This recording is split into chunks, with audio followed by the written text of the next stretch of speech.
हमारे चैनल में आपका स्वागत है, जहां हम हर हफ्ते आपको सबसे अच्छी सामग्री लेकर आते हैं।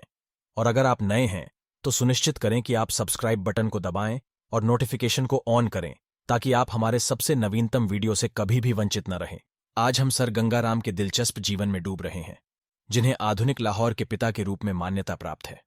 तैयार हो जाइए उनके अद्भुत योगदानों और इस जीवंत शहर पर उनके प्रभाव को खोजने के लिए। सोचिए, एक ऐसा लाहौर जिसमें उसकी शानदार शहरी वास्तुकला और धूमधाम से भरी हुई आधुनिक बुनियादी ढांचा नहीं होता। इस सब का श्रेय सर गंगाराम को जाता है, जो इस ऐतिहासिक शहर के बदलाव के पीछे की विचारशीलता के पीछे हैं। सर गंगाराम एक प्रसिद्ध धर्मदाता और सिविल इंजीनियर थे, जिन्होंने अंग्रेजी शासन के दौरान लाहौर के विकास में एक महत्वपूर्ण भूमिका निभाई थी। सर गंगाराम 1851 में अमृतसर के पास एक छोटे से गांव में जन्मे थे। वे एक पढ़े लिखे परिवार से संबंध रखते थे। उन्होंने रुड़की में इंजीनियरिंग पढ़ी और भारत में विभिन्न परियोजनाओं पर काम करके मूल्यवान अनुभव प्राप्त किया। उनका जुनून नवाचार और आधुनिकीकरण के लिए जल्द ही महत्वपूर्ण व्यक्तियों की ध्यान आकर्षित करने लगा, जिन्होंने उनकी क्षमता को पहचाना।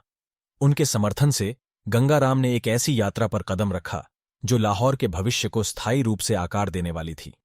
1885 में उन्होंने लाहौर जाने का फैसला किया, जो तब ब्रिटिश भारत का हिस्सा था। लाहौर में सर गंगाराम अलीगढ़ आंदोलन से जुड़े और विभिन्न शैक्षणिक संस्थानों में योगदान देना शुरू कर दिया। वह लाहौर में इस्लामिया कॉलेज की स्थापना में महत्वपूर्ण भूमिका निभाया। उनके योगदान के कारण वह अलीगढ़ आंदोलन के संस्थापक सर सैयद अहमद खान से करीबी हो गए। गंगाराम की वास्तुकला में सच्ची प्रतिभा लाहौर के मानचित्र में जोड़े गए विस्मय सूचक वस्तुओं में दमकती है। शहर ने आश्चर्यजनक संरचनाओं को देखना शुरू कर दिया था, जो पारंपरिक सौंदर्य को आधुनिक अनुभव से सुंदर तरीके से मिलाती थीं। सर गंगाराम एक कुशल स्थापत्यकार और इंजीनियर थे, और उन्होंने लाहौर में कई सुंदर इमारतें डिजाइन की, जिनमें सरकारी डाकघर, Aitchison college, Mayo school of art, sir Gangaram अस्पताल और lady McLagan girls high school शामिल हैं। सर गंगाराम एक उदार धर्मोपदेशक थे, और उन्होंने अपने जीवन काल में सार्वजनिक कल्याण के लिए महत्वपूर्ण योगदान दिए। उन्होंने सर गंगाराम ट्रस्ट की स्थापना की, जिसने बहुत सारी चैरिटी गतिविधियों का समर्थन किया, जिसमें से एक गरीब मरीजों को मुफ्त चिकित्सा सेवाएं प्रदान की गईं।